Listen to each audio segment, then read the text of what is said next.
paz do Senhor. Prazer estar aqui de novo conversando com os irmãos, meditando na palavra do Senhor.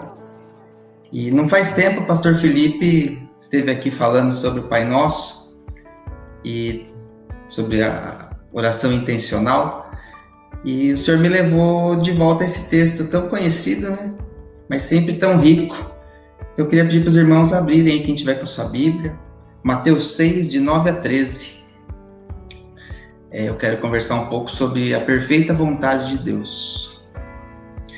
Mateus 6, de 9 a 13, quando Jesus ensina os discípulos a orar. Ele ensina os discípulos, e nós também, né? Dessa maneira. Portanto, orai deste modo: Pai nosso que estás no céu, santificado seja o teu nome. Venha o teu reino, seja feita a tua vontade, assim na terra como no céu. O pão nosso de cada dia nos dá hoje, e perdoa-nos as nossas dívidas, assim como também temos perdoado aos nossos devedores. E não nos deixes cair em tentação, mas livra-nos do mal, pois teus são o reino, o poder e a glória para sempre. Amém. Queria meditar um pouquinho nessa oração e ver que Jesus já começa de um jeito interessante, né? Ele fala assim, Pai Nosso, e fala, santificado seja o teu nome. É um paradoxo, né? Como tantos outros na Bíblia, e deixam a Bíblia assim tão rica e tão completa. Sem um termo contradizer o outro, mas o Pai fala de intimidade. E o santo, chamar Deus de santo, falar que ele é santo, diferente de nós, afasta a gente, né? Deus é separado, Deus é diferente, Deus é de outro tipo, é de outra categoria, de outro... totalmente outra coisa. Ele é santo, ele é especial. Então tem esse primeiro paradoxo. Jesus nos ensina a chamar a Deus de perto, mas com uma certa distância. Então a gente falar com Deus sem chamar Ele de Pai, falta intimidade. Porém, se a gente só buscar chamar a Deus de Pai, porém sem reverência, sem reconhecer a santidade dEle, também não está correto, né? Então o Senhor, Ele é santo, apesar de ser tão próximo, Ele é tão diferente da gente. E Ele é diferente também porque Ele é rei. Depois de chamar aqui Ele de Pai, de Santo, Jesus fala, venha o teu reino. E o rei, ele decide o que ele quer fazer. O rei decide tudo. O rei, naquela época, né, da Bíblia, nos diversos reinos que são citados, é diferente de hoje. Hoje nós temos a divisão dos poderes, né? Os governadores, o presidente, os prefeitos, eles governam, mas as leis não são feitas por eles. Tem um grupo que faz as leis, né? Os vereadores, os senadores, os deputados. E quando há alguma divergência, é uma outra categoria que julga, que são os juízes. É tudo dividido. Porém, na época do rei, não. O rei reina, o rei governa, o rei faz as leis. A gente vê exemplos na época ali de Daniel, principalmente, que o rei faz tudo. Ele faz tudo conforme a vontade dele. E quando a gente olha para essa oração do Pai Nosso, que começa dessa maneira, para que seja feita a vontade de Deus, para que seja estabelecido o reino dele, dependendo do olhar, pode aparentar que Deus é egoísta, que Deus é egocêntrico, que Jesus está ensinando apenas a enfatizar a vontade de Deus, como se Deus precisasse disso. Ou como se Deus buscasse o seu próprio bem, buscasse as coisas que são dele. Mas a gente vê na Bíblia, a gente vê na criação, que Deus cuida. Deus criou tudo, né? Tão bonito, tão perfeito. Como a Marisa sempre diz, os alimentos não precisavam ter tantos sabores, o mundo não precisava ser tão bonito, tão colorido, e Deus caprichou até nos detalhes. Tudo isso Ele fez por nós. Ele sustenta o universo, Ele sustenta as nossas vidas, Ele deu Jesus por nós, Ele adota como filhos aqueles que se entregam a Ele. Então o reino de Deus, a vontade de Deus, quando a gente olha a partir do caráter de Deus, a gente vê que Deus é bom e que o reino dEle, a vontade dEle são boas. Em Romanos 14 diz que o reino de Deus é justiça, paz e alegria no Espírito Santo. Ele não tem falta disso. Deus é justiça, Deus é amor, Ele é a própria paz. Então esse reino é para nós. Justiça, paz e alegria no Espírito Santo, e isso é bom. E quanto à vontade de Deus, tem um texto em Romanos 12, 2. Se você quiser abrir aí, ele é bem interessante. Tenho ouvido muito essa frase, que a vontade de Deus é boa, agradável e perfeita. A gente sempre ouve. E eu fiquei meditando muitos dias nisso. Diz assim, Romanos 12, 2. Não vos amoldeis ao esquema deste mundo, mas sede transformados pela renovação da vossa mente, para que experimenteis qual seja a boa, agradável e perfeita vontade de Deus. O que é vontade? Vontade é o que a gente quer, que nós desejamos, é um objetivo. Eu tenho vontade de conhecer tal país, de comer tal coisa, de fazer tal atividade. Esse é um desejo que está no nosso coração. Então Deus também tem uma vontade, Ele também tem um desejo no coração dele, um objetivo. E quando a gente diz que a vontade de Deus é boa, esse boa é um bom absoluto, é um bom moral, entre certo e errado. Deus, tudo que faz parte da vontade de Deus é bom, é correto, é certo, faz bem, é útil, é proveitoso, é algo certo. E a vontade de Deus também é agradável. E agradável fala de alegria, de prazer. A gente pode começar pensando que a vontade de Deus ela é boa e agradável. E as nossas vontades nem sempre são assim. Muitas vezes nós temos uma vontade boa, mas nem sempre a gente se agrada em fazer o que é certo. E muitas vezes a gente quer fazer o que nos agrada, mas também não é certo. Às vezes, porém, nossa vontade ela é boa e agradável, né? O agradável é o que cada um, é muito particular, cada um gosta. Pense em um exemplo de comida, né? Poucas coisas são, comer sempre é útil, né? E também é agradável se for aquilo que a gente está com vontade. Então, se for o pastor Felipe, certamente feijoada é agradável. Se for a Clébia, por exemplo, já é uma tapioca. Mas o agradável é de cada um. E o irmão me mostrou esses dias, ele estava com vontade de comer algo diferente. Disse que foi pesquisar, fazer alguma coisa diferente. Foi no YouTube e fez camarão no abacaxi. Então, meio abacaxi assim, cortado, e tinha os camarões, assim, eu vi a foto com um negócio assim, chique, bonito.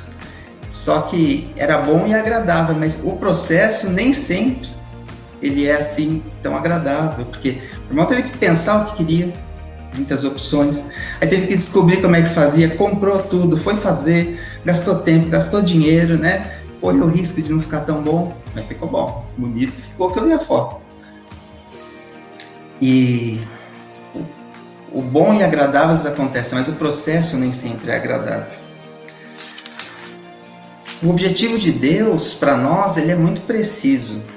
Em Efésios 4, eu vou ler só o versículo 13, mas se você quiser ver depois para que Deus instituiu a de liderança da igreja, a partir do versículo 11, para que tem isso? Para que foi edificada a igreja com a liderança, toda essa estrutura? É para que nós, até que todos cheguemos à unidade da fé e do pleno conhecimento do Filho de Deus, ao estado de homem feito, à medida da estatura da plenitude de Cristo. O objetivo de Deus é esse para a gente.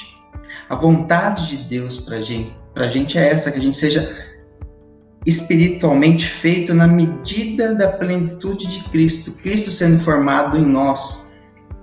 Para isso que Deus criou a igreja, para isso que Deus derramou os dons, para isso que Deus capacita para que um edifique ao outro, para que a gente cresça e se aproxime à semelhança de Jesus. E o problema é que também tem um processo.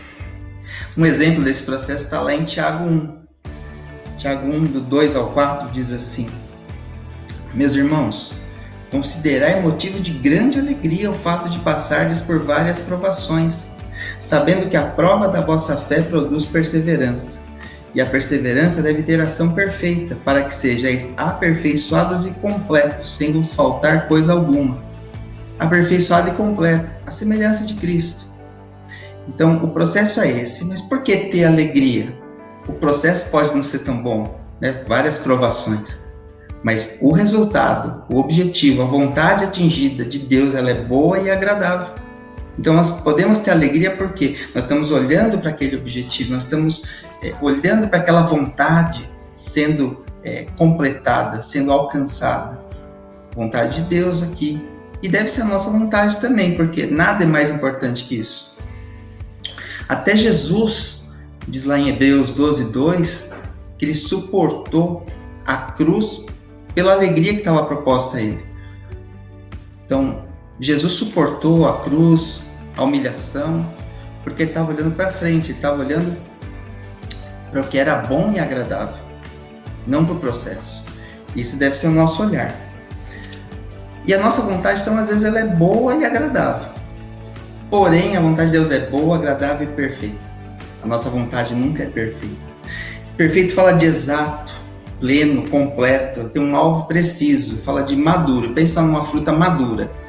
Um pouco antes, um dia antes, ela ainda está um pouquinho verde. Um dia depois já começou a passar. Imagina aquele ponto exato, perfeito. E essa vontade de Deus para nós, ela é perfeita, ela é exata, ela tem um alvo preciso.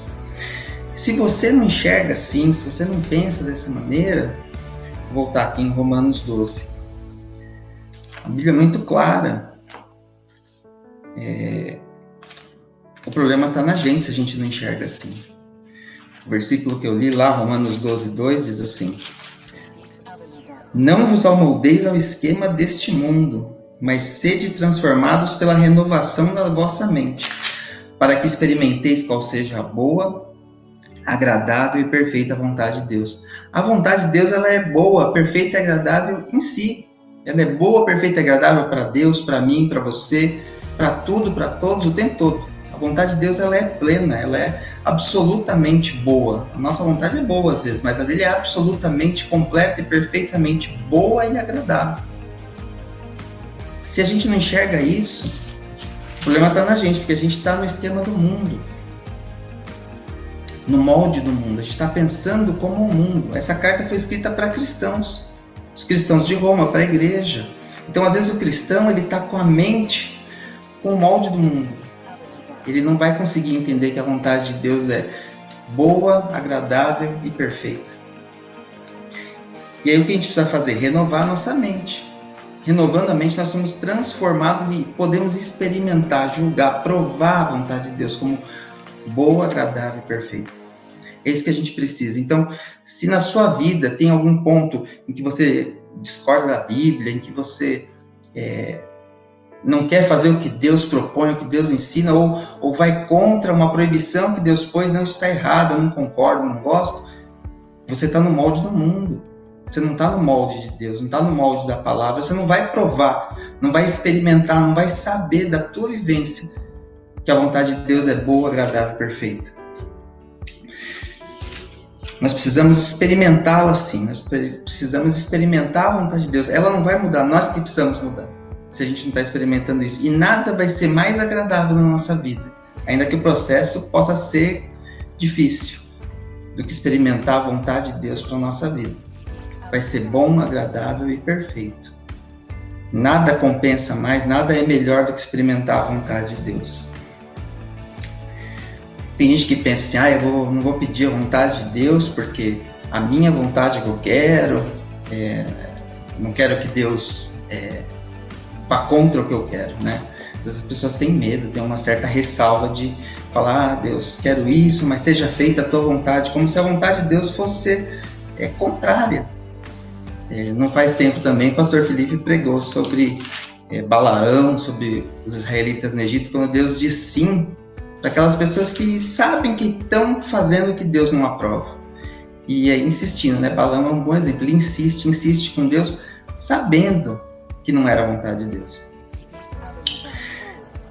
Esse é um sim que eu não quero ter de Deus, essa não é uma vontade que não é a vontade perfeita, é a vontade que Deus deixou que fosse feita a vontade dele, e ele ia arcar com as consequências. A vontade de Deus pra gente, a vontade dele pra gente, não é essa. Tanto que voltando para Mateus 6, para o Pai Nosso, depois de vir a vontade de Deus, o reino de Deus, aí vem o quê? O que Deus fala para a gente continuar orando debaixo dessa diretriz, debaixo do que é o reino dele, debaixo do que é a bênção dele. Pelo pão, que é a nossa saciedade, pelo perdão, perdoa-nos as nossas dívidas, pela vitória, pela aprovação, para que não entremos em tentação, e por uma vida de paz, pois pedimos para ser livrados do mal. Tudo isso está dentro da vontade de Deus, tudo isso está debaixo do reino de Deus. O reino de Deus é justiça, paz e alegria no Espírito Santo. Tudo isso não vai contra o que a gente quer. É o melhor que a gente pode ter, está dentro do reino de Deus. Está debaixo do reino de Deus, está dentro, o mais próximo possível do centro da vontade de Deus para a nossa vida. É por isso que no fim do capítulo 6 ainda, Jesus fala, buscai primeiro o reino de Deus e todas essas coisas, bebida, comida e roupa, que são as necessidades básicas do ser humano, vão ser contempladas também. Isso também é reino de Deus. A vontade de Deus não é contra a nossa. A vontade dele para nós é melhor que a nossa vontade para nós. Se nós soubéssemos exatamente onde vamos chegar seguindo a vontade de Deus, nós buscaríamos ela muito mais que a nossa própria vontade. Teremos alegria mesmo nas provações, que é o que nós devemos ter, mas nem sempre é fácil. Se ele é o Pai e o reino é dele, o reino dele é para nós. O reino dele é para os filhos dele. Nós vamos ficar ricos e prósperos em tudo. Não, nós vamos nos aproximar da semelhança de Jesus e vamos ser abençoados também de muitas outras formas. E as nossas necessidades básicas vão ser atendidas, sim, é promessa de Deus. De um jeito, de outro, por um milagre às vezes. Mas o Senhor atende e cuida de nós. A vontade de Deus é boa, agradável e perfeita. Então Deus vai nos dar o que nós pedimos. O que Ele achar que deve, quando, como e da forma que Ele achar. Podemos pedir? Podemos. A não ser que a gente saiba, né, como naquele exemplo de balão, que não é o que Deus tem para nós. Aí não. Mas se está debaixo da diretriz, se a gente sabe que é bom, se é agradável, se não é contra a vontade de Deus, podemos pedir, Ele vai conceder. Ele vai conceder no tempo certo, porque tudo que a gente pedir está sujeito ao reino dEle, à vontade dEle, que é o objetivo dEle para nós. Se vai nos afastar do objetivo dEle para nós, provavelmente Ele não vai dar naquela hora, ou nem vai dar. O Pai Nosso, então, ele é uma oração que nós fazemos confiados no caráter de Deus, na bondade de Deus. Que o Senhor, ele é bom, que a vontade dele é boa, que o reino dele é bom. Então peça o reino. Clame pela vontade de Deus no mundo, na minha vida, na sua vida, na igreja. Porque só vai acontecer o melhor. E peça o que mais você quiser, com essa ressalva de não ser nada contrário à vontade revelada de Deus para você. Acredite, Deus é bom.